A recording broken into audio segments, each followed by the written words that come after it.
అది గ్రహం కాదు, కామెట్ కాదు. దాని పేరు 3200 ఫేతాన్.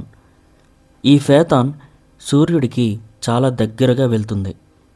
అంత దగ్గరగా వెళ్తే వేడిని తట్టుకోలేక తన శరీరం నుంచి చిన్న చిన్న రాళ్ళని వదులుతుంది. అలా వదిలిన రాళ్ళు స్పేస్లో ఒక అదృశ్య మార్గంలా తయారవుతాయి. కళ్ళకి కనిపించదు, కానీ ఉంటుంది. భూమి చేసే ప్రయాణం. భూమి సూర్యుడి చుట్టూ తిరుగుతూ ఉంటుంది. ఇది మనందరికీ తెలిసిందే. అందులో ఏ రోజైనా కాదు, ప్రతి సంవత్సరం డిసెంబర్ మధ్యలో మాత్రమే భూమి ఆ రాళ్ల దారి మీదకి అడుగు పెడుతుంది.